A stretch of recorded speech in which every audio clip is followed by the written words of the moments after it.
Leaders. Bonjour Sia Ayedji. Bonjour. Pourriez-vous nous présenter en quelques mots le Biotechnopole et le projet de pépinière d'entreprise?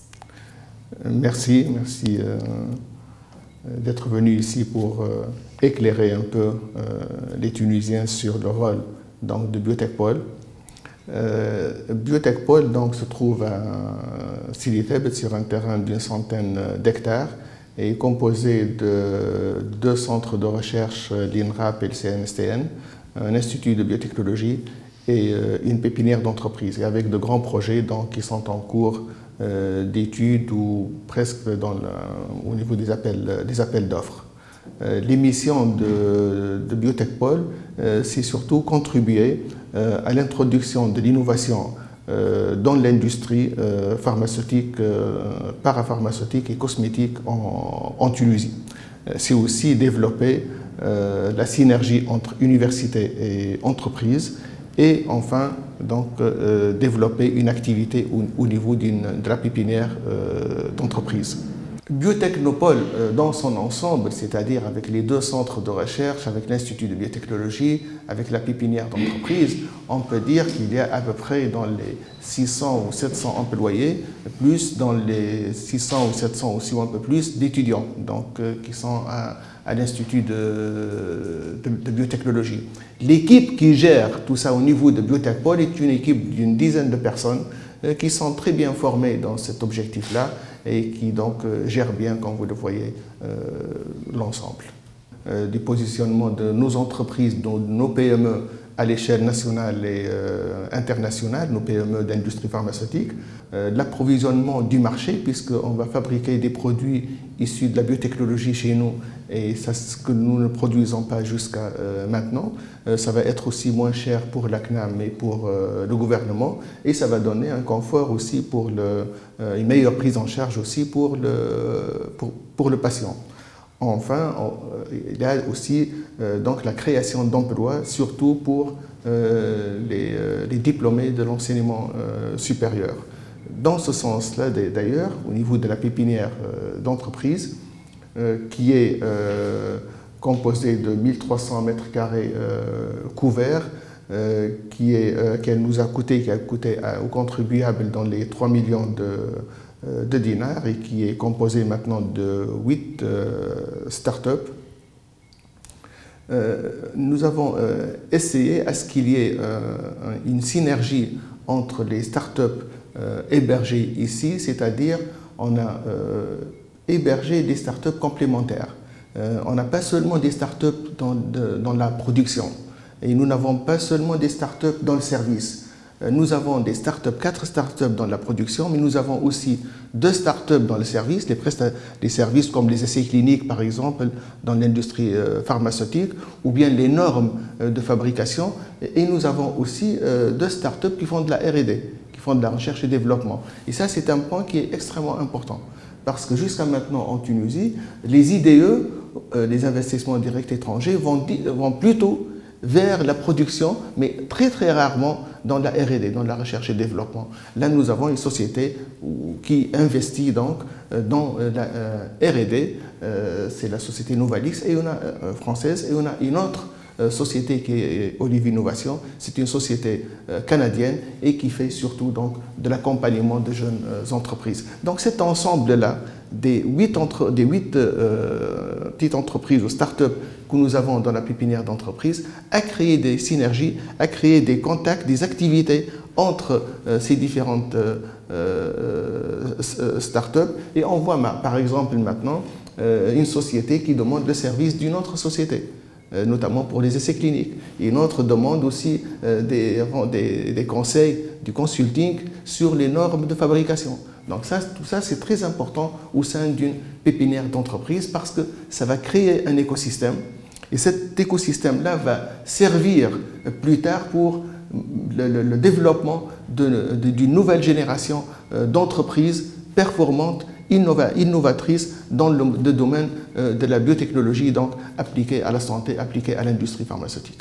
Pourriez-vous présenter en quelques mots votre entreprise? Oui. Alors, GreenMind Cosmetics est une entreprise spécialisée dans le développement et fabrication à l'échelle pilote de produits cosmétiques biologiques, donc qui vont être certifiés par la suite par un organisme certificateur comme EcoCert ou Cosmos Bio. Et puis on se spécialise dans des traitements capillaires dont il n'existe pas un homologue tunisien. Des produits des produits importés. Donc on va concurrencer les produits importés de Nafitouns, qui ont les traitements en kératine sans sulfate, sans parabènes.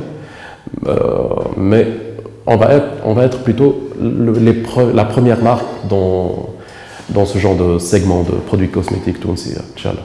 Vos activités concernent la cosmétique et oui.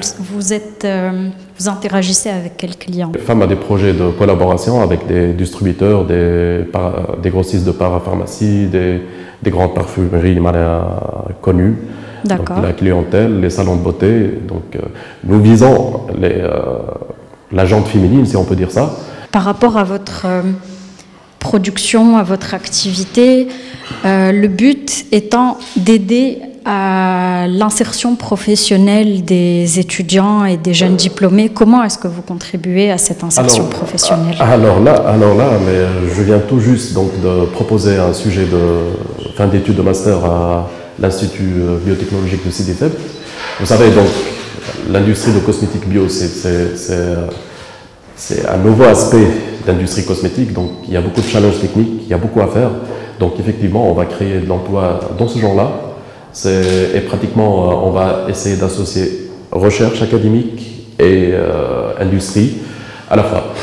Donc, comme j'ai dit, ce genre d'industrie, c'est pas du truc répétitif. C'est-à-dire, on crée des shampoings comme tout le monde le fait, ou bien on crée des crèmes ou des écrans solaires comme tout le monde le fait, non. Il y a pas mal de nouveautés, il y a pas mal de challenges. Et dès février 2019, il y aura 2 étudiants en biologie qui vont finir leur travail de master ici, dans les labos de GreenMind, et puis leur thèse sera sur l'étude de stabilité des produits cosmétiques biologiques. Donc, et par la suite, donc une fois que tout se passe bien, ils réussissent donc leur master et tout, il y a une très grande chance qu'ils seront recrutés directement. Donc. En fait, on a un pôle qui traite la biotechnologie, je ne suis pas biotechnologue, mais on traite la biotechnologie. Je me suis estimé heureux par rapport à d'autres secteurs, dans le sens où il y a une abondance de ressources humaines qui sont qualifiées en biotechnologie, et malheureusement, manquent très fortement employés. Il n'y a pas assez de tissu industriel qui emploie les biotechnologues.